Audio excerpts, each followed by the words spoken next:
Hello and very good evening. देख रहे हैं आप प्राइम न्यूज और हाजिर हूं आपके साथ हम कुछ खास मुद्दों पर बातचीत करने के लिए। एक ऐसा मुद्दा जो इस वक्त पूरे उत्तर प्रदेश में लोगों को बहुत ज्यादा पीड़ा दे रहा है। पीड़ा ऐसी कि लोग समझ ही नहीं पा रहे हैं कि आखिर इसके पीछे जिम्मेदार कौन लोग हैं, गलती किसकी है। यहां बात हम कर रहे हैं संभल में कोल्ड स्टोरेज में हुए उस हादसे की, जिसमें करीब दर्जन भर लोगों की मौतें हो चुकी है और बहुत सारे लोग घायल भी हैं। लेकिन अभी तक ये समझ नहीं आ पा रहा है कि आखिर जिम्मेदार कौन इसके लिए।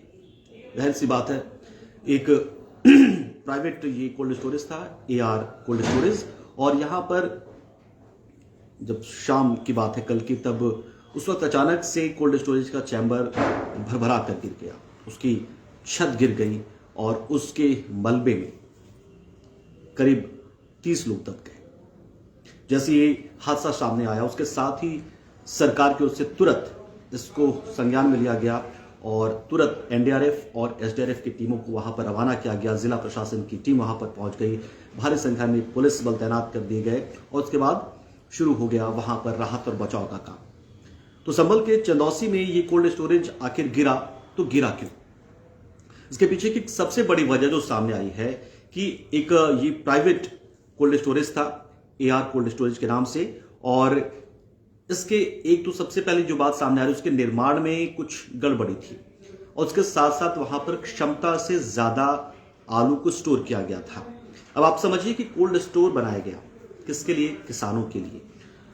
किसानों को सुविधा मिले, वो अपने उत्पादों को सही तरीके से रख पाए, ताकि जब अच्छा सीजन आए तो उसमें से वो कोल्ड स्टोर से अपने उत्पादों को निकाले और बाजार में बेचे, ताकि उनको अपनी लागत मिल पाए। जैसा कि आप देख रहे हैं इस वक्त आलू की कीमतें कितनी गिरी हुई थी, आखिर में सरकार को बीच में आना पड़ा और 650 रुपए प्रति क्विंटल MSP तय करनी पड़ी, तब जाकर थोड़ा सा राहत आलू के किसानों को मिला। खैर, इन सब के बीच में सरकार ने यह भी कहा था कि चूंकि 650 अगर आपको कम लगता है ये कोल्ड, तो आप उसे कोल्ड स्टोर में जमा करा देंगे। कोल्ड स्टोर के लिए सरकार ने कीमतें भी तय कर दी थी कि यदि सामान आलू आपने उपजाया है तो आप 230 रुपए प्रति क्विंटल की दर से वहां पर आप जमा करवा सकते हैं, या फिर 260 रुपए अगर आप ने शुगर फ्री आलू उपजाया है तो 260 रुपए प्रति किया गया था, कि ताकि तब तक किसान अपने आलू को वहां रखें और जब अच्छा मौसम आए, यानी कि जब कीमतें बढ़े आलू की, तो वहां से किसान आलू निकालें कोल्ड स्टोर से और उस आलू को वापस से फिर वो मंडियों में बेच पाए। कोशिश अच्छी थी, सरकार ने प्रोत्साहन दिया, किसानों को जागरूक किया, किसानों को प्रेरित किया और कहा कि या तो आप सरकारी जो खरीद केंद्र है हमारे, वहां पर आप बेचें 650 रुपए प्रति क्विंटल की दर से आलू को, या फिर आप कोल्ड स्टोर में जमा करा पाए। तो जमा किसान कराने लगे थे। अब यहां पर बात ये सामने आई कि अब आप कोल्ड स्टोर जो था, AR कोल्ड स्टोरेज, वहां पर क्षमता से ज्यादा जब कोल्ड स्टोर बनाया जाता है तो उसमें चैम्बर बनाया जाता है। उस चैम्बर में अमोनिया गैस भरी जाती है। अमोनिया गैस क्यों?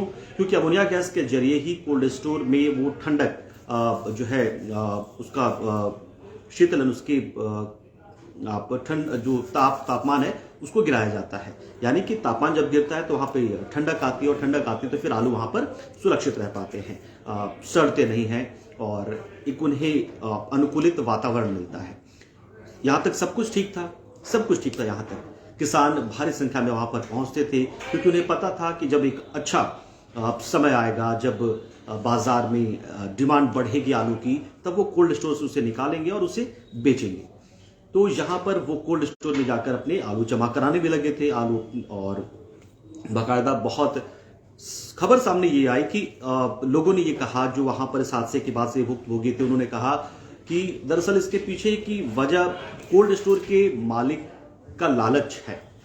वो इसलिए क्योंकि क्षमता उसकी 30,000 टन की थी, लेकिन उसके चैम्बर में 36,000 टन आलू रखवा दिया गया था। सोचिए कैसे रखवाया गया होगा, जब कैपेसिटी उसकी, यानी कि उसकी क्षमता जो है वो 30,000 टन की है और आप आलू उसमें भंडारण करवा रहे हैं 36,000 टन का। मतलब साफ है कि आप चाहते हैं कि वो जो 6,000 टन अतिरिक्त आपने रखवाया था क्षमता से ज्यादा, जबकि हमेशा किसी भी चीजों में हम ये देखते हैं कि जो पूर्ण क्षमता होती है उससे थोड़ा सा कम आप चीज़ों को रखते हैं, लेकिन यहाँ पर ठीक उसका उल्टा किया गया, क्षमता से ज़्यादा। यानी कि जैसे आप समझिए कि कोई वाहन है या कोई ट्रक है जिसमें आप ओवरलोड करके चीज़ों को लेकर जाते हैं, तो जाहिर सी बात है ऐसे अब ओवरलोड ट्रक होते हैं या ओवरलोड कोई भी चीज़ होती है तो वो क्या होता है, वो खराब हो जाती है, वो कई बार वाहन पलट जाते हैं। तो ठीक यही हुआ।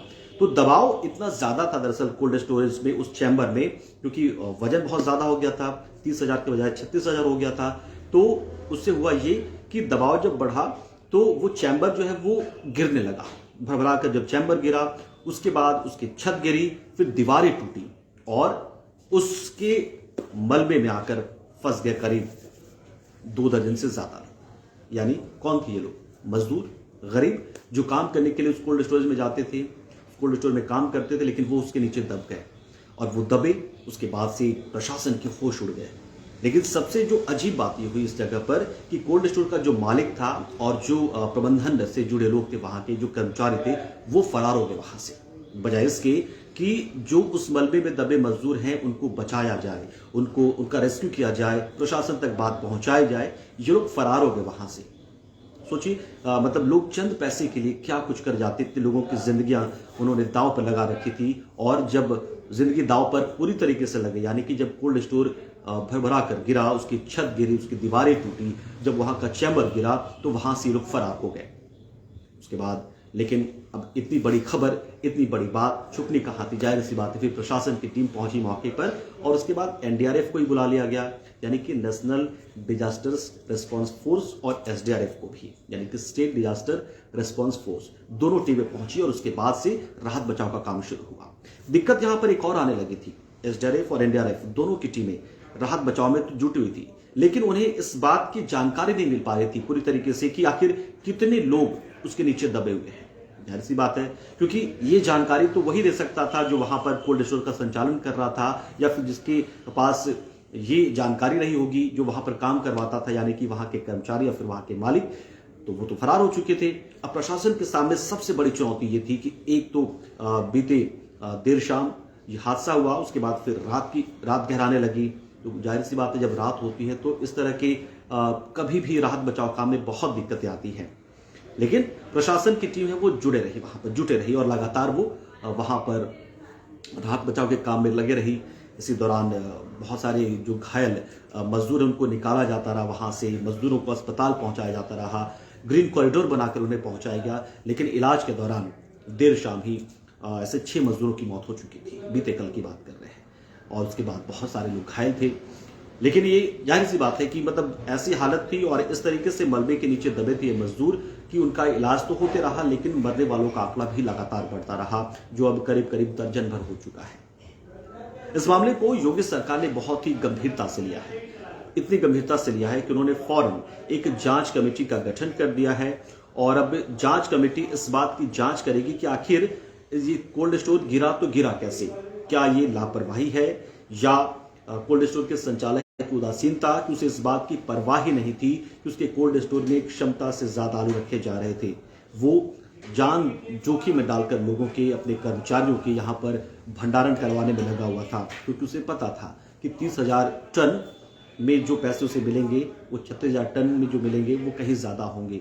लेकिन उसने परवाह नहीं की, और उसके बाद यहाँ पर उसने भंडारण शुरू करवाया था। खैर, तो ये हादसा जब हुआ, हादसा के बाद से पूरे इलाके में मातम पसर गया है। मजदूरों की मौत हुई, उनके परिजनों का रो रो कर बुरा हाल है। इन सबके बीच में योगी सरकार ने मुआवजे का मरहम भी दिया, 2-2 लाख रुपए मृतकों के लिए, और उसके साथ ही घायलों के लिए 50,000 रुपए मुआवजा देने का ऐलान कर दिया। साथ ही उन्होंने ये भी कहा प्रशासन से कि जितने भी घायल हैं उनका निःशुल्क इलाज कराया जाए। तो ये तो बात रही यहाँ की।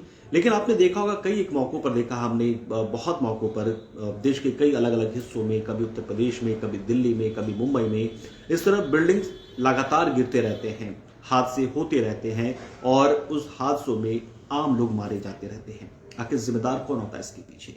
जाहिर सी बात है कि कोई ना कोई चूक तो उसमें ऐसी हुई होती है, कोई ना कोई ऐसी लापरवाही तो बरती जा रही होती है कि उस दौरान जब निर्माण हो रहा होता उस बिल्डिंग का, उसमें मानकों का शायद पालन नहीं किया जाता होगा। कहा जाता है कि जब, और इसलिए हमने देखा होगा कई बार कि जब आसपास हमारे आसपास कोई निर्माण चल रहा होता है, तो यदि हमारे आसपास के लोग जागरूक हैं और कोई सरकारी निर्माण हो रहा है तो उसमें वो आवाज उठाते हैं। वो कई बार संवेदकों की शिकायत करते हैं कि खराब गुणवत्ता वाले सामग्री का इस्तेमाल हो रहा है निर्माण में, क्योंकि उन्हें पता होता है, हम लोगों को जो जागरूक लोग हैं, कि वो जो निर्माण हो रहा है वो आपके लिए ही हो रहा है। तो यही वजह थी, एक सबसे बड़ी वजह सामने आई कि शायद इसके निर्माण में कोल्ड स्टोर के जो AR construction, AR cold storage के नाम से वहां पर चल रहा था, उसके निर्माण के दौरान ही बहुत ज्यादा अनियमितता बरती गई थी।